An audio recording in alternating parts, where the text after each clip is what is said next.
nosso objetivo nunca foi diagnóstico, embora a gente precise de alguns para entender todo o processo, beleza? Então, lembra aí comigo, ó, esse coraçãozinho maravilhoso que está batendo. Essa boletinha branca vai representar o nosso material, certo isso? E aí você tem vários centenas de milhares de milhões de neurônios. Depois você tem o outro nó, que é o nó atrioventricular. Desce o feixe de His, células de Purkinje, tanto para o lado direito quanto para o lado esquerdo do coração. Beleza? E além disso, parou de funcionar, não sei o que houve. Volta a funcionar, já. E além disso, a gente tem aqui, não escreve, olha, escreve de um lado, não escreve. Funciona na câmera. Não escreva lá. Será que você está escrevendo em outro lugar?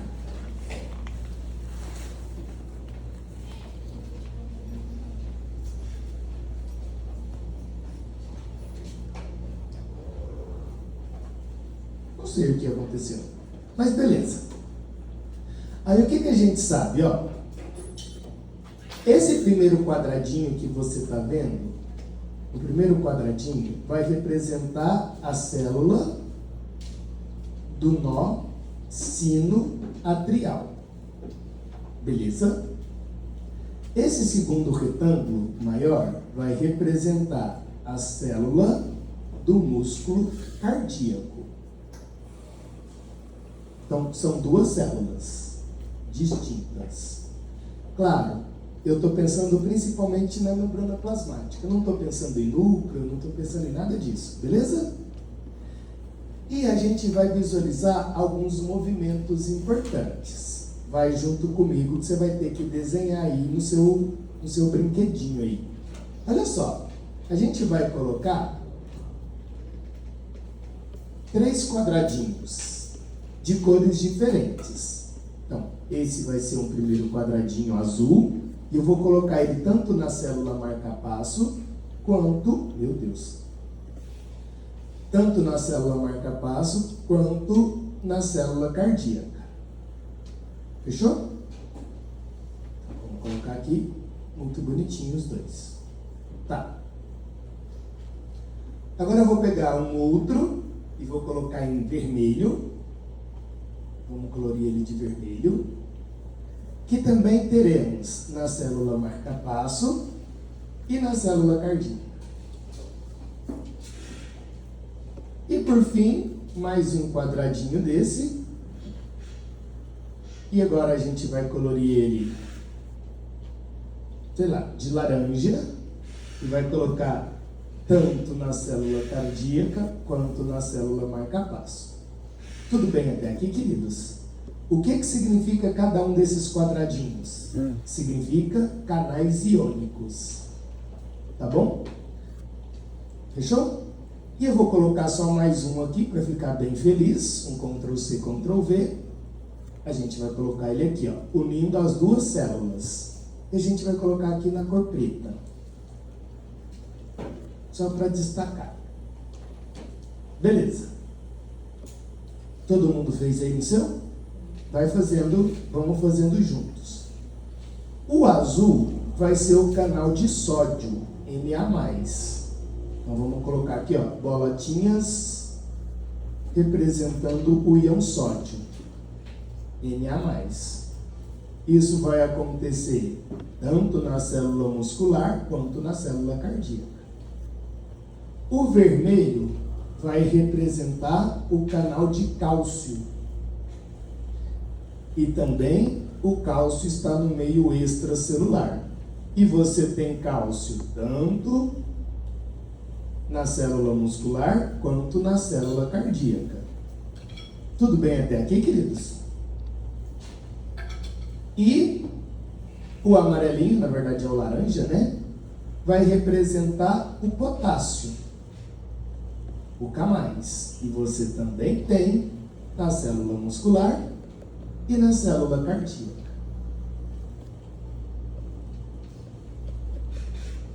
Deu certo até aqui? Então, sódio e cálcio no meio extra, potássio no meio intracelular. Bonitinho? E agora eu vou representar, e você vai perceber que ele vai ser diferente. A gente vai inserir tanto na célula muscular quanto na célula cardíaca. Eu vou representar uma bolona grande. Vou colocar essa bolona grande de verde, que vai ser uma outra proteína de membrana plasmática. Essa outra proteína vai ser a nossa bomba de sódio e potássio.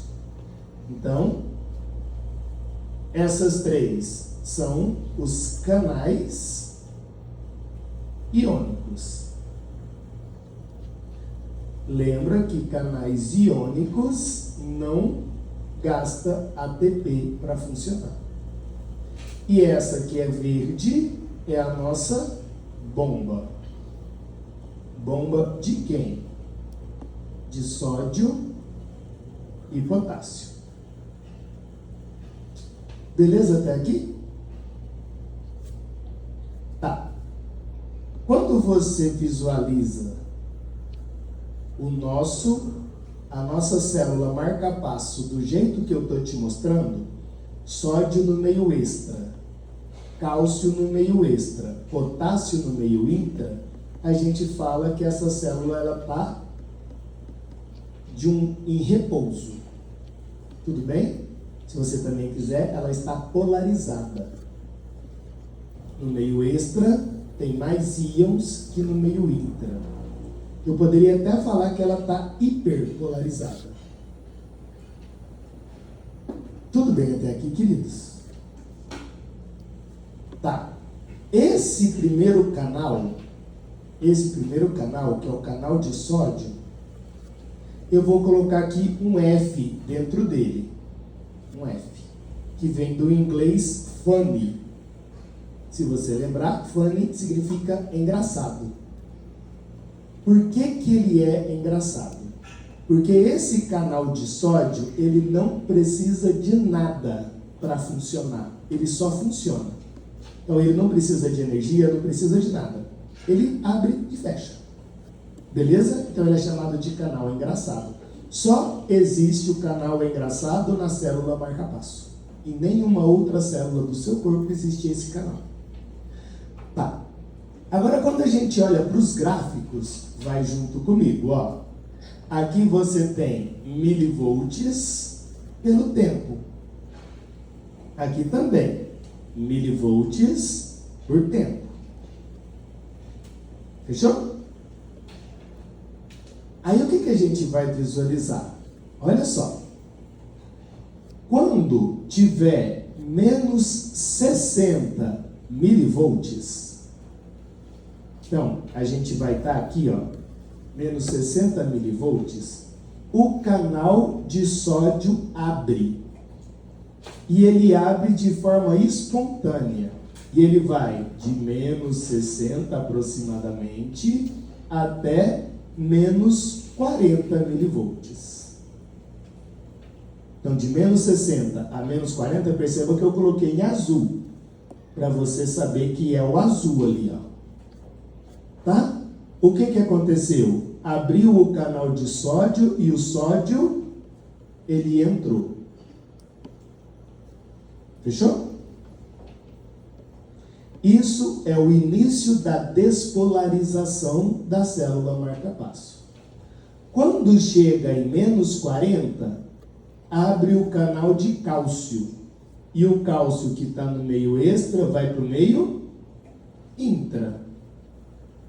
Então, daqui, ó, você vai ter um aumento do potencial, e esse aumento, eu até coloquei maior do que eu deveria, desculpa. Vamos fazer para ficar bem bonitinho.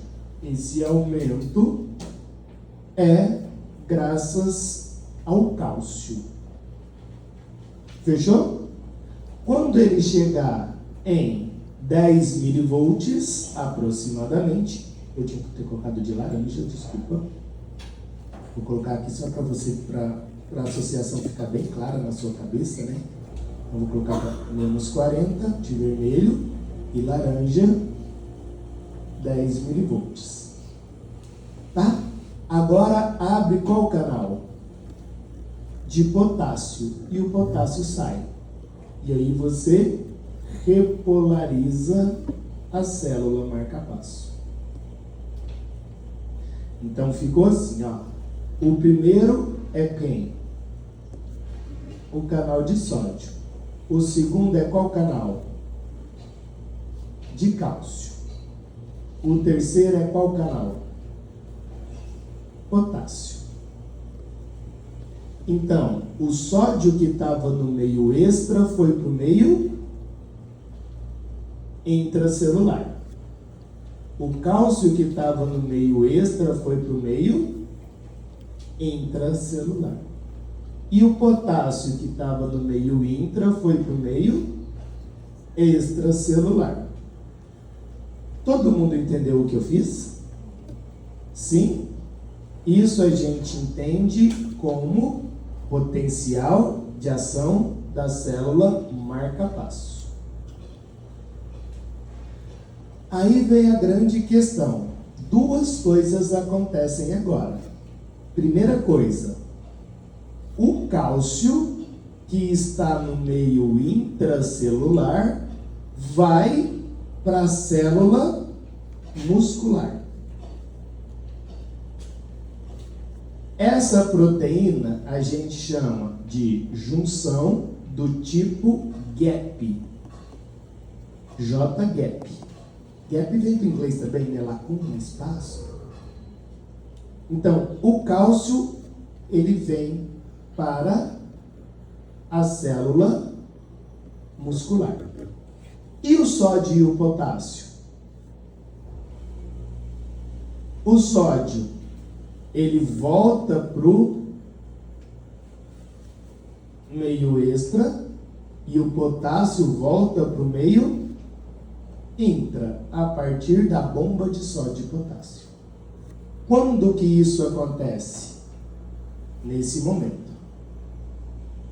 Quando tiver menos 60 milivolts. Então aqui funciona a bomba de sódio e potássio. Deu certo na sua cabeça, queridos? Entendeu a brincadeira? É muito fácil, né? Então me fala, quem é que faz a célula marca-passo, que é o nosso sinoatrial, funcionar? Qual canal? De sódio, que é chamado de canal engraçado. Quem que determina isso? Ninguém. Ele tem vida própria. Não precisa de nada para isso acontecer. Beleza? Não precisa de nenhum estímulo para que isso aconteça. Tá. Agora o que a gente visualizou? Que o cálcio que entrou na célula marca-passo, ele vai para onde? Para a célula muscular. Exato. Então o que a gente vai ter? Ó? Vou apagar aqui só para você entender. Vou apagar. Ó. Isso.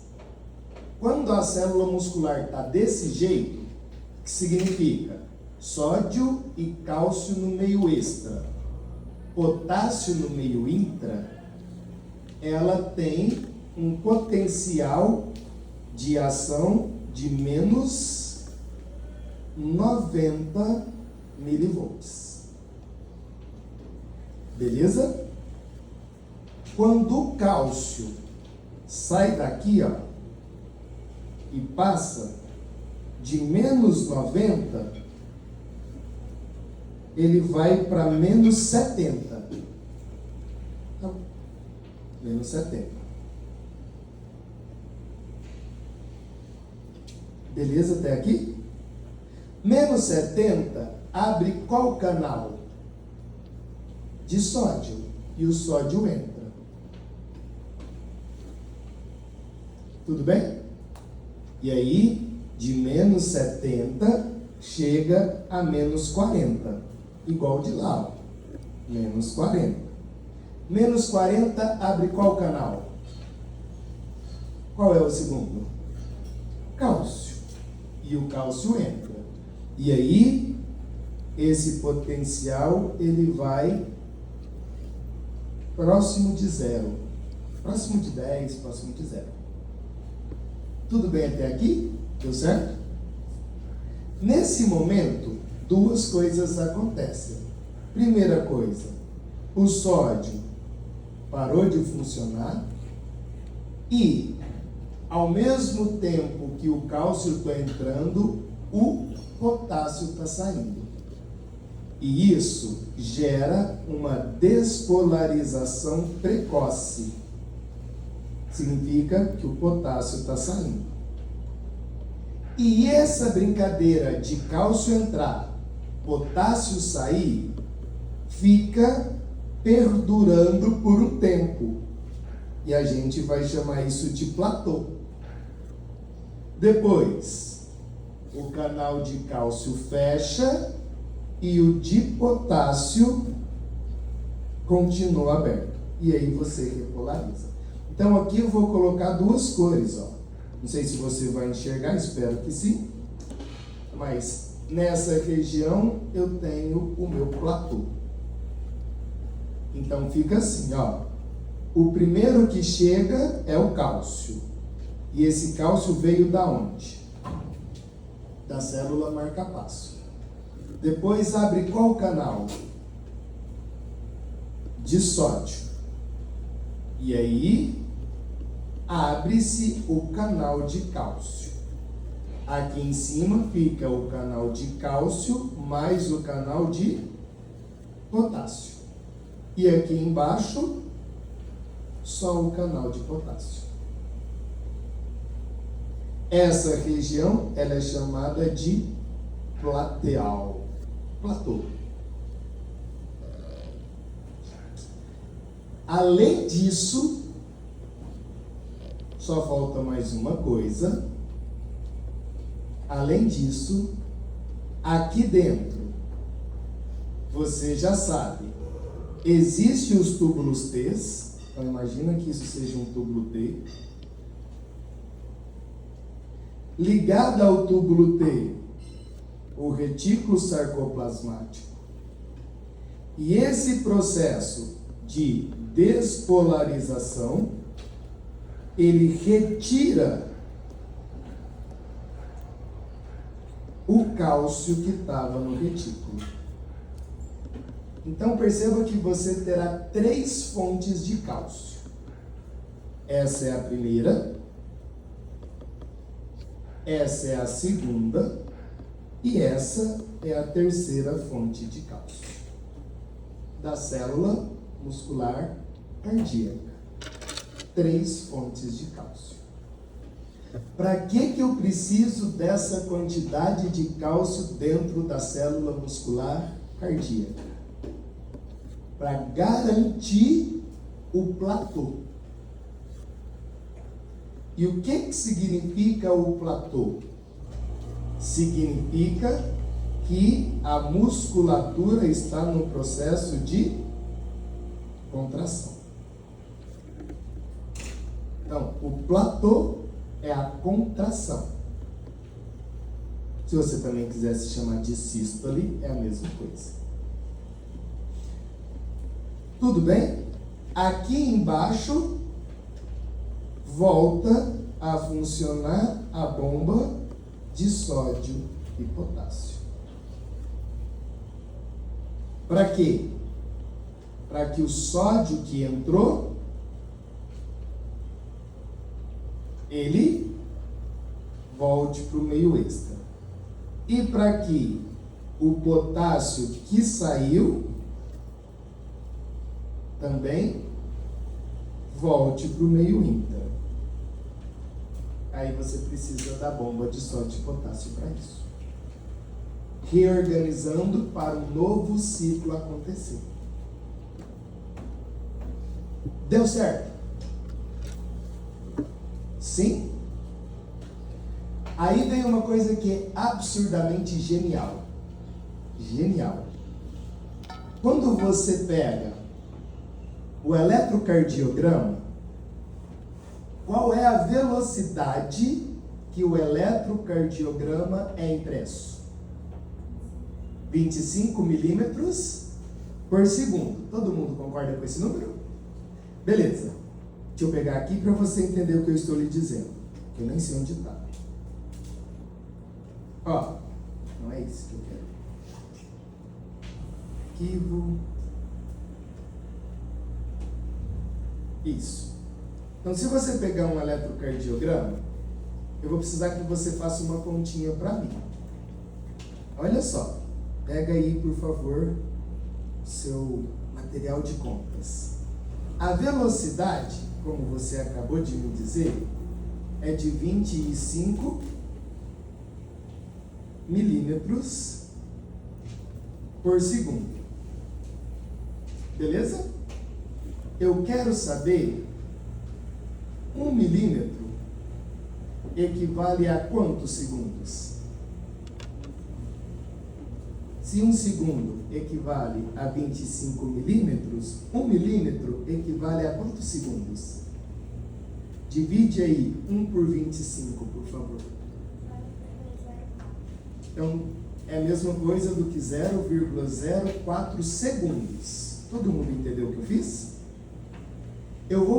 Então, o que significa? Que cada quadradinho, não é que cada quadrado não.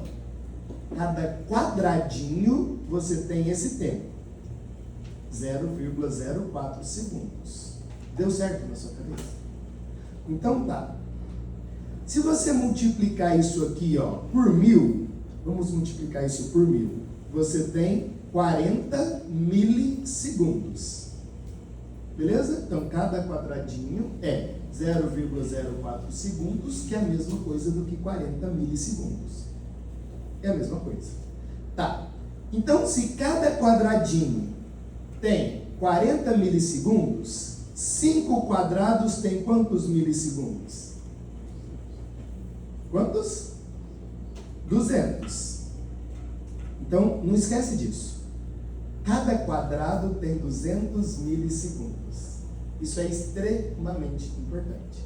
Por quê? Quanto tempo você acha que o platô dura? Se você fosse chutar um valor de tempo, qual é o tempo que o platô dura? Fala aí. 200 milissegundos. Então, o que eu estou te dizendo? Que quando o átrio contrai, o que é o átrio? Qual onda? P.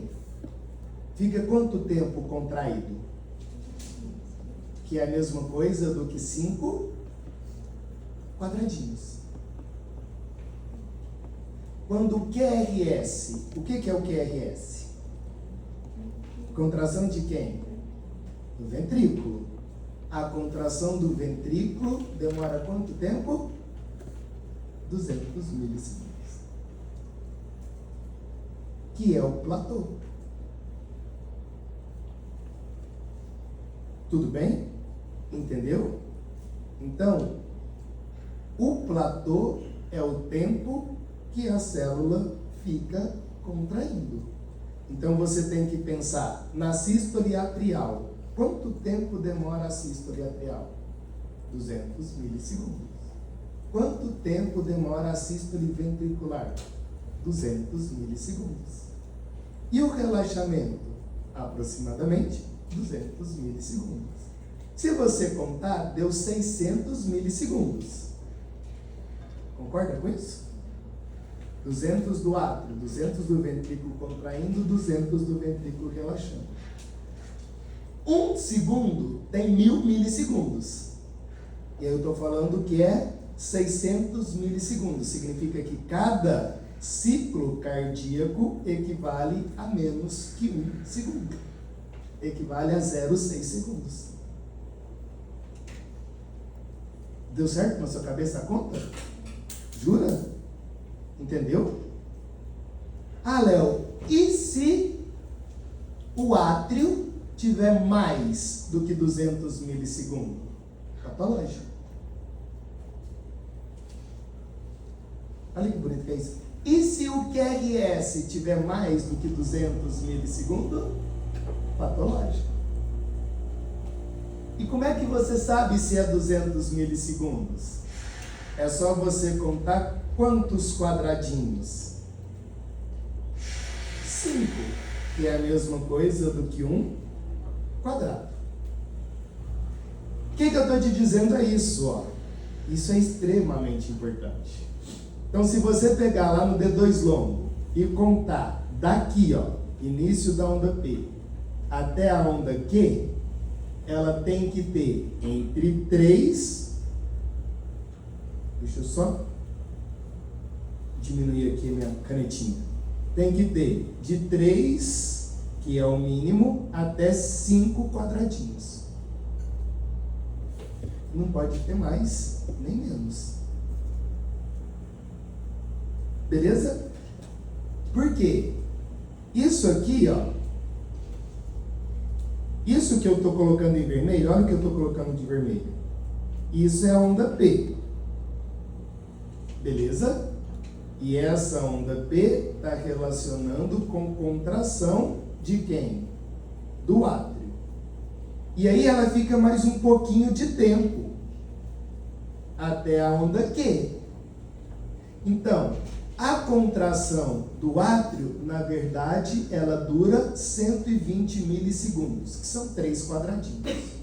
E aí você tem mais 2 quadradinhos aqui, ó, que dá mais 80 milissegundos. Somou isso tudo, 200 milissegundos, que lembra o platô. Genial. Então, todo mundo fez isso? Pega para mim, vê se você entende. Pega para mim o eletro número 5. Olha no D2.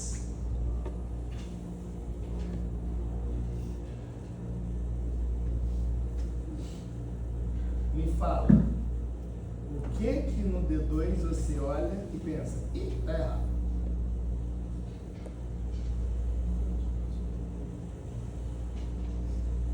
De 3 quadradinhos? Entre o quê?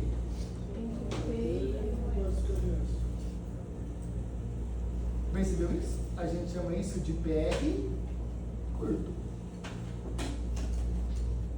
Só estou respondendo um maravilhoso professor aqui.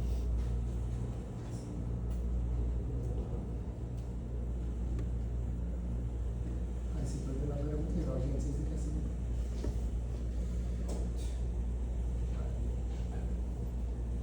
Tá.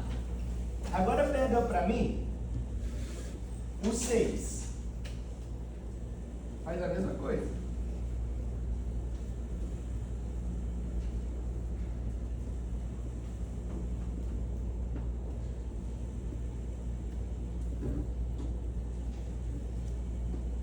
E o que você está vendo agora?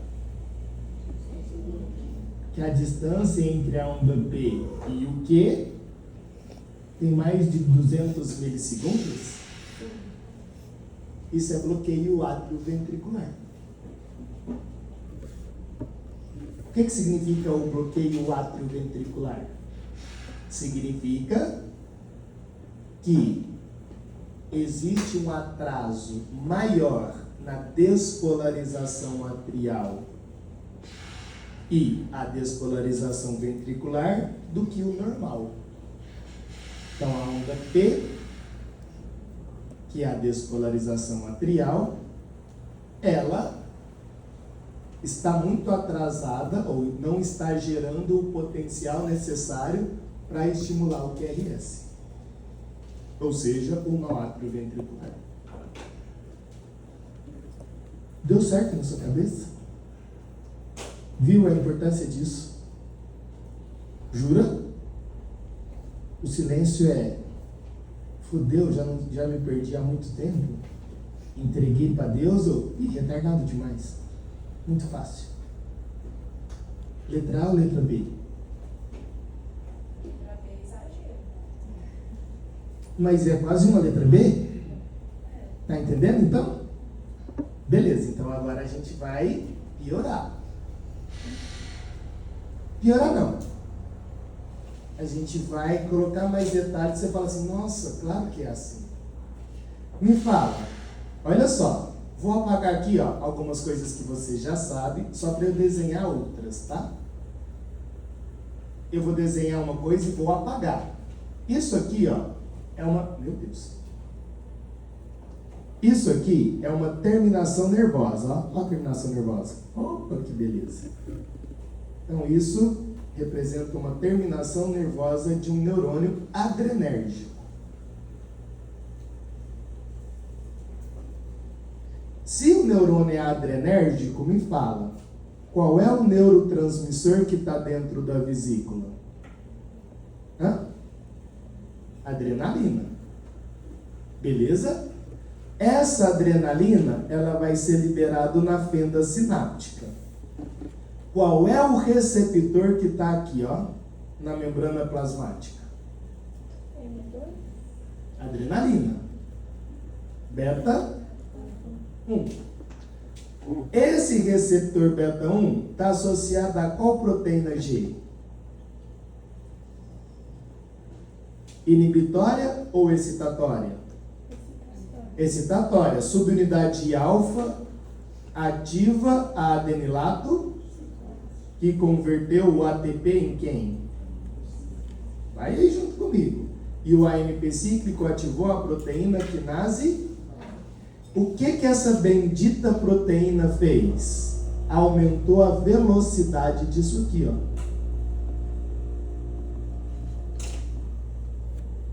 Qual é a resposta que a célula cardíaca teve? Taquicardia. Então é desse jeito que, teoricamente, a pessoa tem taquicardia. O neurotransmissor, adrenalina, e poderia ser a noradrenalina, tá? Agiu no receptor beta 1 da célula marca-passo. Esse receptor fez toda a biosinalização, PKA. PKA aumenta a velocidade. Na verdade, eu coloquei lá do amarelinho, mas é do azul, né? Aumenta a velocidade do canal de sódio. Aí o canal de sódio ele começa a abrir e fechar mais rápido. Aí você tem despolarização mais rápida e consequente da célula marca-passo e consequentemente da célula muscular. Taquicardia. Sim? Beleza. Eu não consigo desenhar aqui. Vou desenhar aqui embaixo. Vai virar uma zona? Vai virar uma zona. Dá nada. Mas ó, outro neurotransmissor. Não cabe. Vou desenhar aqui no cantinho. Outro neurotransmissor aqui, ó. Agora vai ser acetilcolina. Acetilcolina interagiu com o seu receptor. Qual é o receptor? M2. Beleza? M2 agora está associado à proteína G, que faz o que com a adenilato ciclase? Inibe. Se inibe a adenilato ciclase, o que acontece com o PKA? Diminui. E aí, ao invés de aumentar a velocidade, você diminui a velocidade. Então, ao invés de você ter taquicardia, você vai ter bradicardia. Sim? Todo mundo entendeu que são duas terminações nervosas diferentes? Uma terminação nervosa adrenérgica e uma outra terminação nervosa colinérgica. Adrenérgica agindo no receptor beta 1, colinérgica agindo no receptor M2.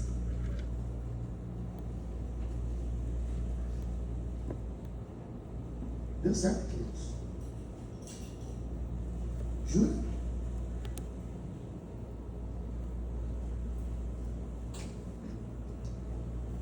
Tá. Eu tô indo pra frente, você não fala nada, eu finjo que você tá entendendo. Existe aqui, ó, uma estrutura que faz com que o potencial de ação do nó sinoatrial atrase para estimular o nó atrioventricular. Beleza? É tecido conjuntivo que faz isso.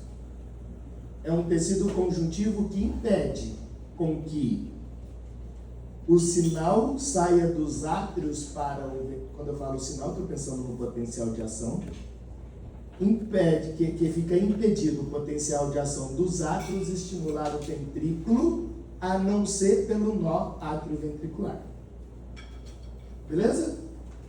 Porque senão poderia acontecer isso, ó. O potencial de ação poderia vir por aqui, por aqui, por aqui, por aqui. Beleza? Isso não pode acontecer. Claro que acontece, claro que é patológico. O normal é seguir o fluxo nó sinoatrial, nó atrioventricular. Beleza? E existe um delay, existe um atraso, e esse atraso, ele também está associado ao débito cardíaco. O que significa? Se você tira isso que atrasa, o fluxo sanguíneo dentro do coração diminui. Ou seja, não dá tempo de encher os átrios de sangue, não dá tempo desse sangue sair dos átrios e ir para o ventrículo. Então, vai menos sangue para o coração. Fechou?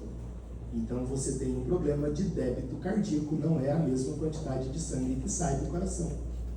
Se você não tivesse esse atraso. Show de bola até aqui? Agora a gente vai pensar em outra coisa. Olha só. Deixa eu pegar isso aqui para você visualizar. Olha para isso.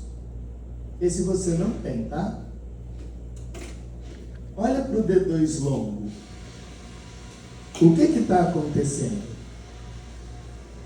Olha para os ciclos.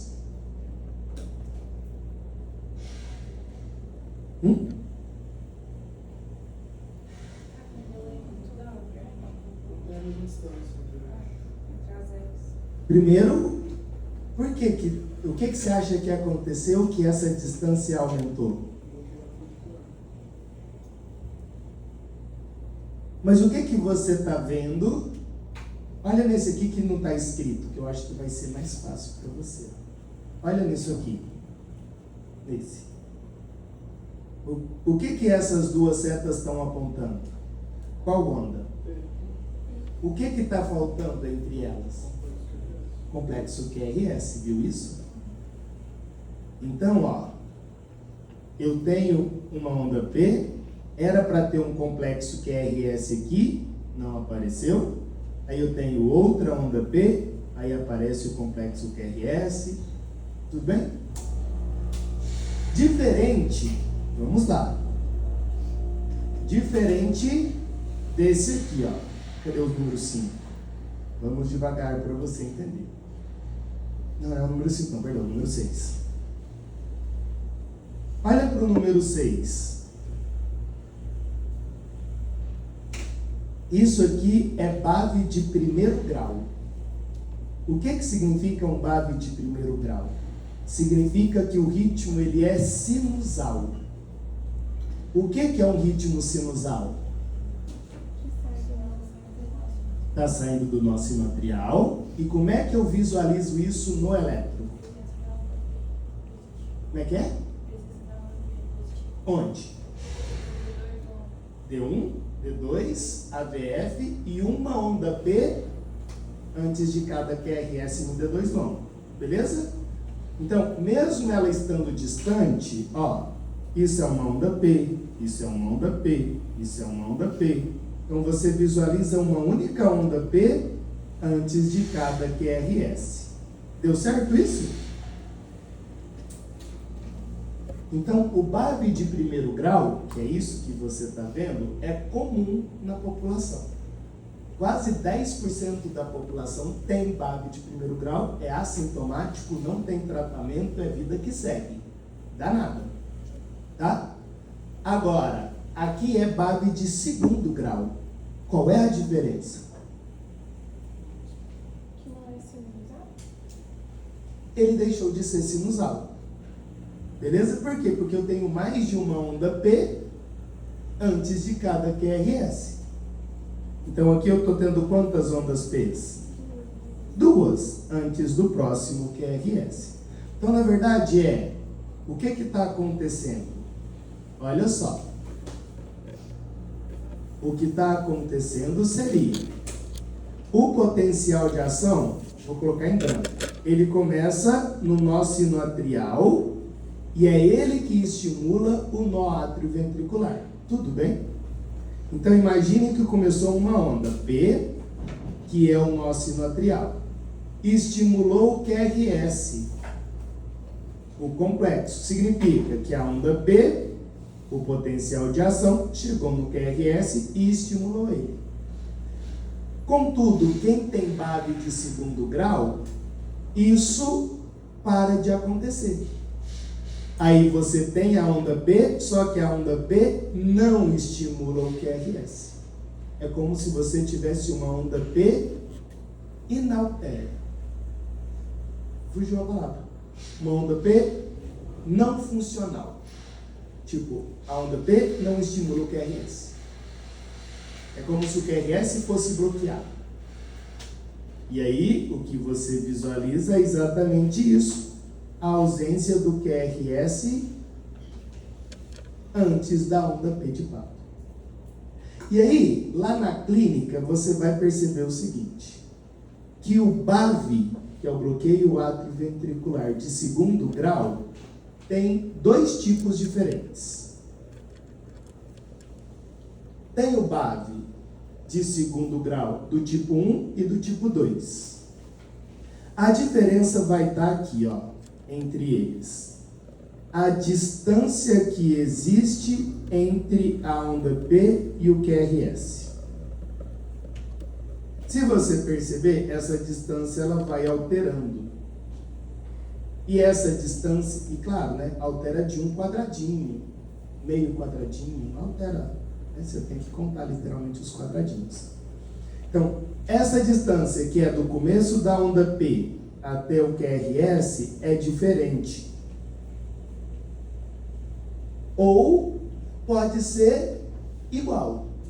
Então, as duas variações é essa. Quando você tem bloqueio atrioventricular de segundo grau, essa distância do início da onda Q, do início da onda P até a Q, ou ela vai aumentando até desaparecer o QRS, ou ela é contínua, é o mesmo tamanho sempre, e aí desaparece o QRS do nada. Esse aqui é do tipo 1, que vai aumentando a distância PR, beleza? E a do tipo 2, ela é constante. Ela não aumenta a distância entre o início da onda P e o QRS. Então vai. Mais uma vez. Quando você olha para isso você está vendo o quê? O PR curto ou o PR longo? Longo. PR longo significa bloqueio atrioventricular de qual grau? Primeiro. Como é que você sabe que é de primeiro grau? É que o ritmo ele é sinusal. E nesse? É um bloqueio atrioventricular de segundo grau. Por quê? O ritmo deixou de ser sinusal. Ah, Léo, mas o bloqueio atrioventricular, né, quando você tem PR longo, olha a distância do P para o QRS. Tem mais do que 5 quadradinhos? PR longo. Beleza? Só que não é sinusal. Show de bola? E o coloquei o átrio ventricular de terceiro grau, a onda P e o QRS não conversam mais. Beleza? Em outras palavras, ficaria assim, ó. Onda P, QRS, beleza? Aí fica. Isso é terceiro grau. Aí para. Aí volta de novo. Não existe mais sincronismo nenhum entre átrio e ventrículo. Então é muito comum de você ver onda P no QRS, outra onda P dentro do QRS. Aí você tem onda P, QRS, QRS, onda P, QRS, P, QRS, vira uma zona. Não existe mais conversa entre o nó sinoatrial e o nó atrioventricular. Aí você estaria pensando no BAV de terceiro grau. Ele existe aí para você, ó. É o número 7. Então, o que que você está vendo no número 7? Você está vendo assim, ó. Isso é onda P, isso é onda P, isso é QRS, isso é onda P, isso é QRS, isso é onda P, isso é onda P, isso é QRS, onda P. Dentro do QRS pode ter onda P. Beleza? Então agora a onda P e o QRS fica totalmente desorganizado. Você não tem mais aquela ideia de sequência. Onda P para cada QRS. Vira uma zona. O que faz? Hã? O que faz? Esse é marca-passo. Os outros é fármaco. Tá? Esse é marca-passo. Vamos reorganizar o seu ritmo cardíaco. Deu certo então, queridos? Nossa, você já está sabendo muita coisa do eletro. Agora a gente volta e eu só te falo mais uma ou duas coisas, que eu acho que não vai dar tempo. E eu vou ter que apagar um punhado de coisas aqui.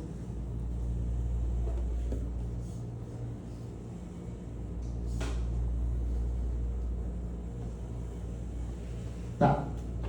Olha só, vamos brincar com esse coração. Vamos brincar com esse coraçãozinho aqui. Vamos ver se você lembra das aulas passadas. O sangue que chega, meu Deus, o sangue que chega no coração chega através de quem?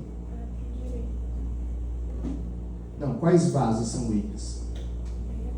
Superior. Só? Qual mais? Veia pulmonar direita e esquerda, beleza? Você consegue perceber, e tenho certeza que sim, que o seu átrio direito, vou colocar até em branco para você enxergar melhor, que o seu átrio direito, ele recebe o sangue vindo das veias cavas. E o seu átrio esquerdo recebe, ao mesmo tempo, o sangue vindo das suas veias pulmonares. Quando você tem sobrecarga atrial, duas coisas podem acontecer. Primeira coisa, essa musculatura, ela pode aumentar, o pessoal chama isso até de hipertrofia, né, atrial, e quando isso acontece, o volume do átrio aumenta. E aí você tem sobrecarga de qual átrio? Direito. A mesma ideia é no átrio esquerdo. Essa parede ela pode ficar mais espessa e a câmara ela aumenta. Beleza? Tranquilos? O que causa isso? A principal ideia é aumento da pressão arterial no átrio direito e no átrio esquerdo algum problema pulmonar. Aumento da pressão, e a gente poderia talvez até pensar em uma embolia da pressão, né, pulmonar, ou até mesmo algum tipo de doença pulmonar obstrutiva, alguma DPOC. Isso poderia aumentar a pressão do sangue que está chegando até o átrio esquerdo. Ao longo do tempo, ele literalmente aumenta de tamanho. Isso é sobrecarga de átrio. Então perceba que a sobrecarga de átrio direito é graças a um problema sistêmico de pressão arterial. E do átrio esquerdo? É um problema sistêmico? Não, é um problema pulmonar. Deu certo até aqui, queridos? Quando você olha, então, para isso, você vai visualizar dois locais importantes para a gente visualizar se houve ou não essa alteração. E os dois locais serão uma pré-cordial, que a gente chama de V1, e a D2. V1 e D2 são as derivações que você utiliza para avaliar as sobrecargas atriais. Tudo bem? Tanto do lado direito quanto do lado esquerdo. Como que isso funciona? Olha só. Quando você pega a onda P, o QRS e a onda T, eu estou olhando agora só para a onda P de pato. Só para ela. Porque eu estou pensando em sobrecarga de quem? De átrio. Esquece o resto. Essa onda P de pato, ela tem uma altura e um comprimento que a gente chama de padrão. A altura é 2,5 milímetros. Ou, se você quiser, 2,5 milivolts. Então, cada quadradinho tem 1 milivolt. E o comprimento é de 3 milímetros. Na verdade, de 3 a 5 milímetros. Se você quiser, de 120 a 200 milissegundos. Fechou? Então, eu vou colocar aqui, ó. Isso aqui é a mesma coisa que 2,5 milivolts. E isso aqui é de 120 a 200 milissegundos. A onda P de pato, ela tem, então, se eu pegasse aqui a onda P, ó, olha a onda P que bonita. Na verdade, ela é a junção de duas ondas P's. Ela é a junção de duas ondas P's, que forma a onda P que a gente visualiza. A primeira, que está em vermelho, você acha que é de qual átrio? O átrio direito. E a segunda, que está em laranjado, é do átrio esquerdo. Tudo bem? Você visualiza a onda P desse jeito, ó, na derivação D2. Então, se você estiver olhando para D2, é desse jeito que você está visualizando. Se você estivesse visualizando na derivação V1, o desenho muda e fica assim, ó.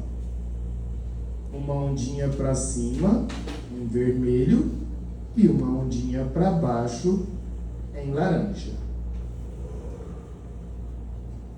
Espero que você tenha enxergando o vermelho e o laranja diferente. Beleza? Essa primeira ondinha vermelha, claro, é do átrio direito.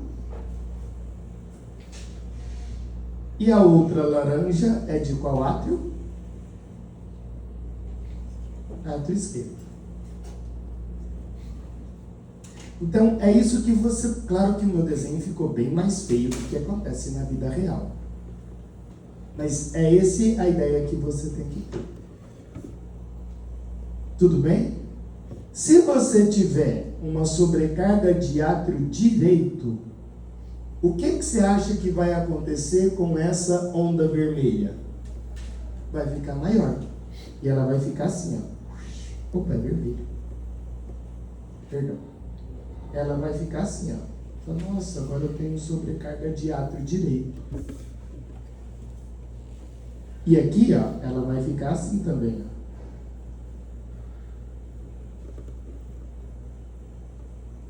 E se você tiver sobrecarga de átrio esquerdo, qual que fica maior? Alaranjada. Só que ela fica, na verdade, mais compridinha.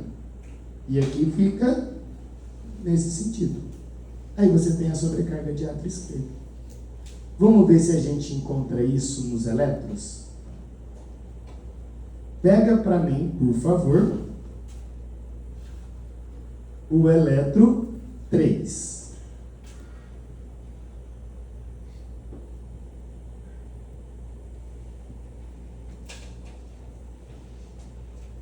Todos pegaram o eletro 3? Vai junto comigo, por favor.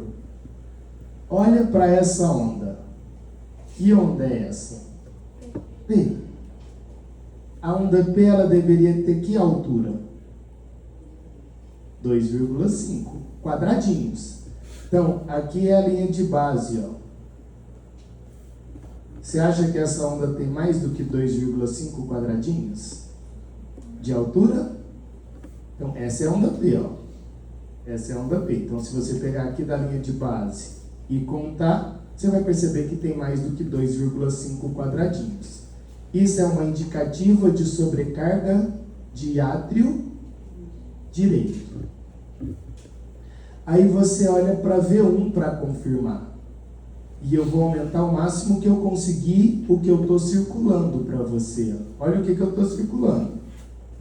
Aumentei aqui o máximo. Todo mundo consegue visualizar uma ondinha para cima e uma para baixo? Sim?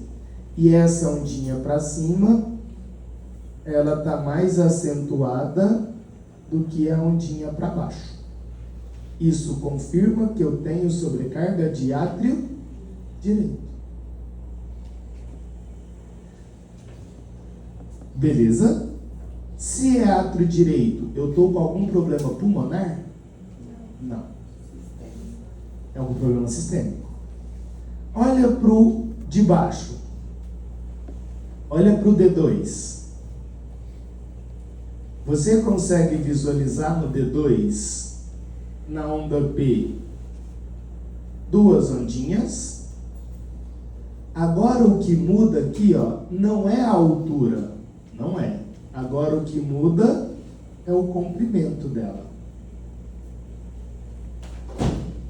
Então, essa primeira ondinha, ó, é do átrio direito. E essa segunda ondinha que apareceu? Do átrio esquerdo. Então, é como se o átrio esquerdo tivesse sobrecarregado. Como é que a gente confirma isso? No V1. Estou circulando para você, ó. Todo mundo consegue ver duas ondinhas? Uma para baixo e uma para cima? Me fala, qual que está mais acentuada agora? Isso é sobrecarga de átrio esquerdo. Agora, isso pode estar relacionado com um problema pulmonar. Olha o que você teoricamente já sabe. Não sei se sabe, mas o que a gente já discutiu? A gente já viu quadrante, a gente já viu ritmo, a gente já viu frequência, a gente já viu BAV de primeiro, segundo, terceiro grau e sobrecarga de átrio direito e sobrecarga de átrio esquerdo. Sim? Viu mais alguma coisa? o normal, né? Mas bonitinho? Deu certo? Jura? Porque a